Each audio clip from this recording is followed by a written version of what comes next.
የዓለም አቀፍ የጋዜጠኞች ፌዴሬሽን በኢትዮጵያ ጋዜጠኞች እየደረሰ ያለውን ማስፈራሪያና ጫና ጭቆናና እስር በአስቸኳይ እንዲቆም ጠይቋል። ሁኔታው ኢትዮጵያውያንን በአማራ ክልል ስላለው ግጭት እውነተኛ ዘገባ እንዳያገኙ ለማድረግ ሆን ተብሎ የሚፈጸም ስለመሆኑም ፌዴሬሽኑ አሳውቋል። በኢትዮጵያ በንጹሃን ዜጎች የሚፈጸሙ ተከታታይ ጥቃቶች በገለልተኛ አካል እንዲመረመሩ 5 የፖለቲካ ፓርቲዎች ለዓለም አቀፉ ማህበረሰብ ጥሪ ያቀረቡ። ኤልፋሽርን የሱዳን ፈጥኖ ደራሽ ኃይሎች ከተቆጣጠሯት በኋላ ከ60,000 በላይ ሰዎች ከተማዋን ጥለው መሸሻቸው ተገለጸ። በሌላ በኩል ፈጥኖ ደራሽ ኃይሉ አቡሉሉ በሚል ስም የሚጠራው ወታደሩን በጅምላ ግድያ ክስ በቁጥጥር ስር መዋሉን ይፋ ስለማድረጉ በዛሬው የዘሆርን ዊትነስ የመረጃ ሰዓታችን ከምንነግራችሁ ርዕሰ ጉዳዮች መካከል ናቸው።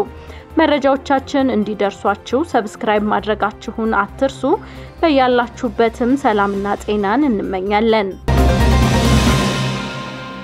በኢትዮጵያ በንጹሃን ዜጎች የሚፈጸሙ ተከታታይ ጥቃቶች በገለልተኛ አካል እንዲመረመሩ ትብብር ለኢትዮጵያ አንድነት የተሰኘው የ5 የፖለቲካ ፓርቲዎች ቅንጅት ለዓለም አቀፉ ማህበረሰብ ጥሪ አቅርቧል።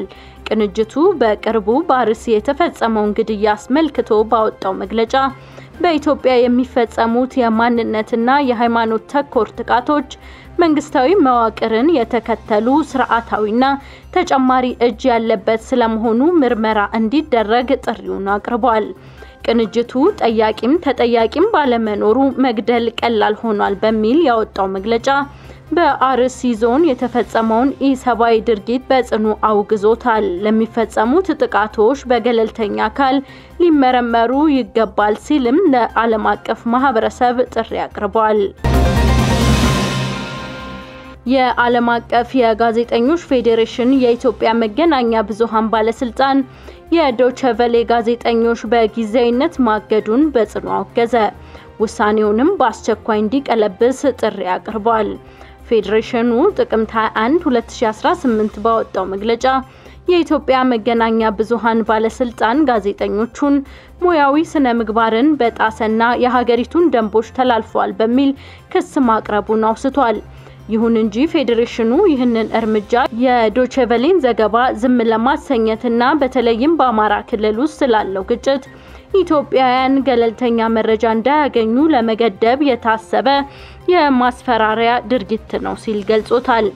የዓለም አቀፍ የጋዜጠኞች ፌዴሬሽን ዋና ጸሐፊ አንቶኒ ቤላንገር የዶቼ ቬለ ጋዜጠኞች በባለስልጣኑ መታገድ ኢትዮጵያውያንን በአማራ ክልል ስላለው ግጭት እውነተኛ ዘገባ እንዳያገኙ ለማድረግ ሆን ተብሎ የተፈጸመ የማስፈራራት ድርጊት ነው ብለዋል። የኢትዮጵያ መንግስት የሚዲያ ሰራተኞች ከማንኛውም አይነት ማስፈራሪያና ጫና ነፃ ሆነው ስራቸውን እንዲሰሩ መፍቀድ አለበት። ይህ አይነቱ ድርጊት ግጭቱ ከተጀመረ ወዲህ ጋዜጠኞችን ዝም ለማሰኘት በተደጋጋሚ የሚከሰት ስትራቴጂ ሆኗል። በዚህም ምክንያት በርካታ ዘጋቢዎች ለእስር እየተዳረጉ ነው ሲሉም አክለዋል። የዓለም አቀፍ የጋዜጠኞች ፌዴሬሽን የኢትዮጵያ ባለስልጣናት የታገዱት የዶቼ ቬለ ጋዜጠኞች ያለምንም ቅድመ ሁኔታ በአስቸኳይ ወደ ስራቸው እንዲመለሱና በጋዜጠኞች ላይ የሚፈጸመውን ሁሉንም አይነት ጭቆና እንዲያቆሙ እንዲሁም ስራቸውን ያለ ፍርሃትና ጣልቃ ገብነት እንዲያከናውኑ ማረጋገጥ እንዳለባቸው አሳስቧል። ዶቼ ቬለ ጥቅምት 13 2018 በፌስቡክ ገጹ ላይ ባወጣው መግለጫ ከተለያዩ የኢትዮጵያ አካባቢዎች ለዶቼ ቬለ የሚዘግቡ ጋዜጠኞች ዘገባ እንዳይሰሩ ከኢትዮጵያ መገናኛ ብዙሃን ባለስልጣን ጥቅምት 13 2018 በተጻፈ ደብዳቤ ለጊዜው መታገዳቸውን መግለጹ ይታወቃል።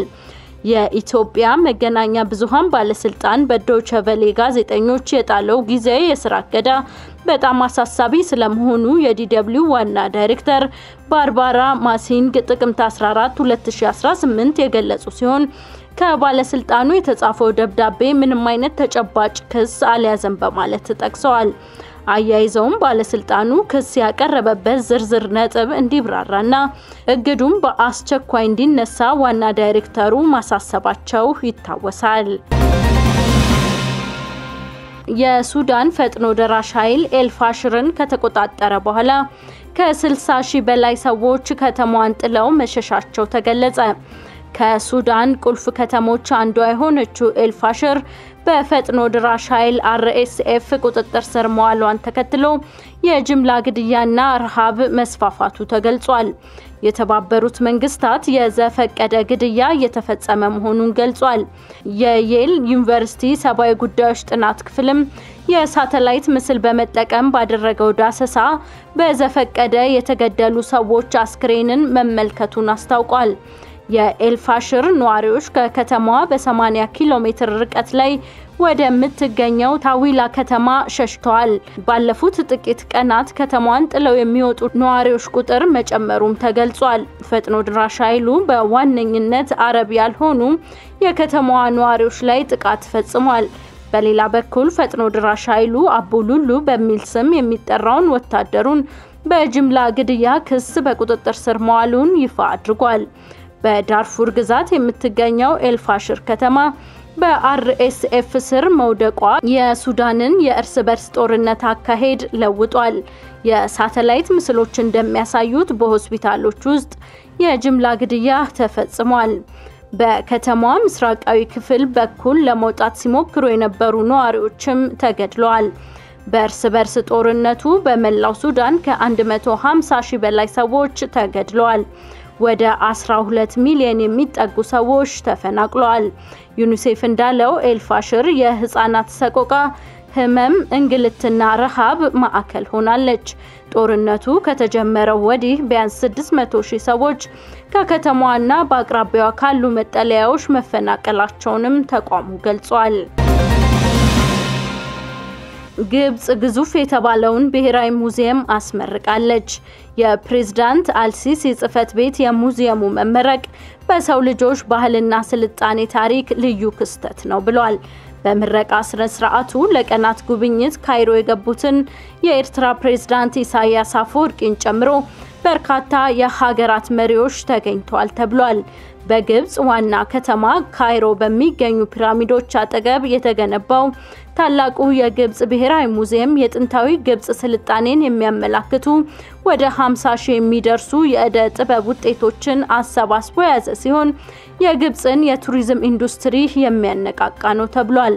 የምረቃ ስነ ስርዓቱ በከባድ የጸጥታ ጥበቃ ስር የተከናወነ ሲሆን በዛሬው ዕለት በግብጽ ብሔራዊ በዓል ሆኖ እንዲውል መደረጉም ተሰምቷል።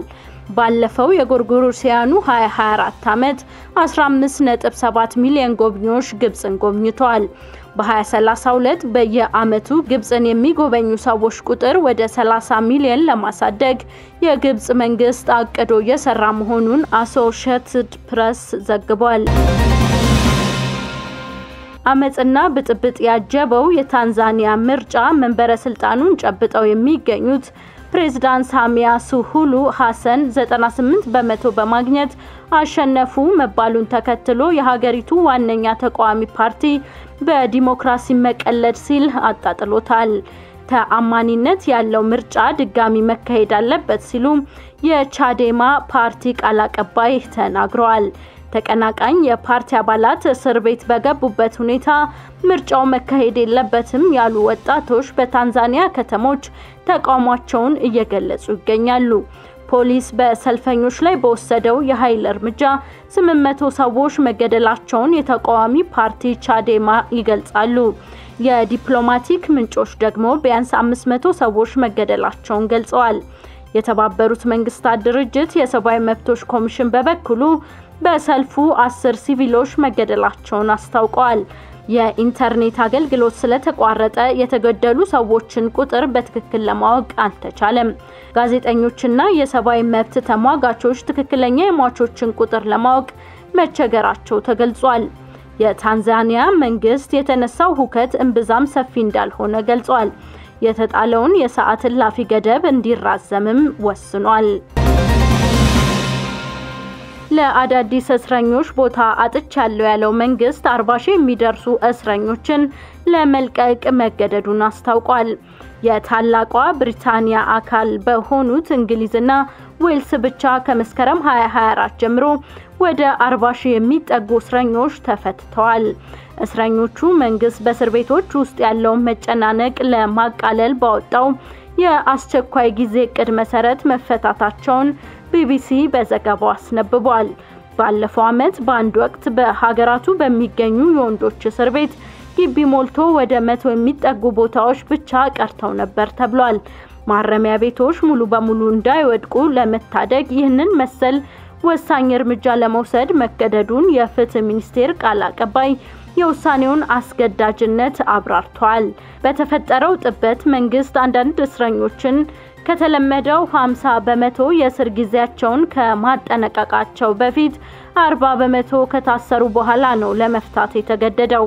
ከተለቀቁ እስረኞች መካከል 3644 የውጭ ሀገራት ዜጎች ሲሆኑ 66 ዜግነት የሌላቸው ናቸው። የተቀሩት ጠቅላላ የሀገሪቱ ዜጎች ናቸው። ውድ የዘሆርን ዊትነስ ቤተሰቦች ለዛሬ መራረጥንላችሁ ዘገባዎች የተከታተላችኋቸውን ይመስሉ ነበር። በየቀኑ የምንለቃቸው አዳዲስ መረጃዎች እንዲደርሷችሁ ሰብስክራይብ ማድረጋችሁን አትርሱ።